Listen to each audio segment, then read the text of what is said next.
memang tidak ada kekuatan pemaksa, apalagi kalau itu berkaitan dengan negara-negara besar. Beliau, maksudnya Bapak Presiden menggambarkan bagaimana kita harus menavigasi hidup kita di antara bukan hanya dua karang, tapi sekarang beberapa karang. Dan itu tidak mudah, karena itu didiskusikan tentang implikasinya ini terhadap keseluruhan masalah keamanan dan perdamaian dunia, tapi juga potensi efek dari perang ini terhadap ekonomi dunia, khususnya yang menyangkut supply, oil, minyak, dan gas. Nah, kita berhitung semua apa efeknya terhadap kita dari sisi itu saja. Tapi juga dari sisi kalkulasi berapa lama perang ini akan berlangsung. Semula Trump mengatakan akan berapa hari, sekarang sudah bicara beberapa minggu. Tapi juga kalau misalnya Amerika akan menggelar pasukan daratnya bisa jadi lebih panjang, dan reaksi perlawanan di sekitar negara-negara Timur Tengah juga akan membesar dan akan, karena itu perang berlangsung lama. Ini persoalan atau dilema yang kita hadapi, ini dihadapi oleh banyak negara, bukan hanya kita sendiri. Karena itu Presiden menganggap penting untuk mengomunikasikan permasalahan-permasalahan yang dihadapi oleh pemerintah, dihadapi oleh Presiden kepada kita yang diminta datang pada malam hari ini, tapi juga sebelumnya kita tahu kesempatan briefing oleh Presiden terhadap berbagai kelompok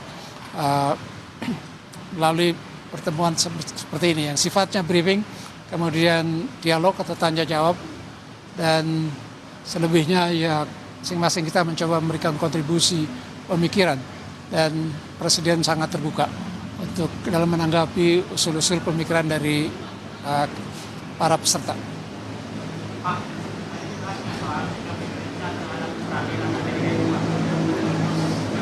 Sikap kita, sesungguhnya kalau kita lihat perang ini kan merupakan tindakan sepihak, bukan perang. Ada perang yang dimandatkan oleh PBB.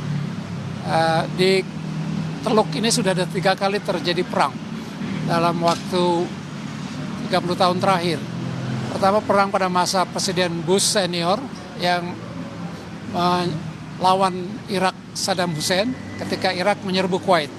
Yang kedua, perang 2003 ketika Bush junior melakukan agresi terhadap Irak dengan tuduhan Irak memiliki senjata pemusnah massal. Ini yang ketiga. Jadi tragis memang kawasan ini menjadi lahan perang dan perang-perang besar yang membawa dampak besar bagi dunia, karena sumber minyak dan gas banyak berasal dari wilayah ini.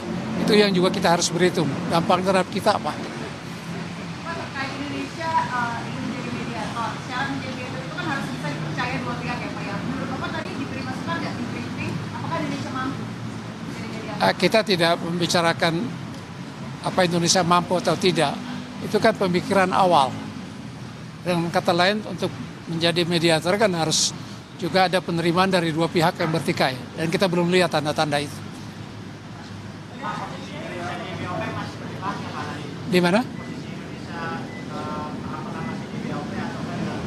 Kita bahas. Tapi juga dalam konteks perkembangan mutakhir. Apakah dengan perang yang berkecamuk di Iran ini akan melemahkan kemungkinan melemahkan posisi dan mandat BOP. Kita akan berhitung lagi dari sisi itu. Terima kasih banyak.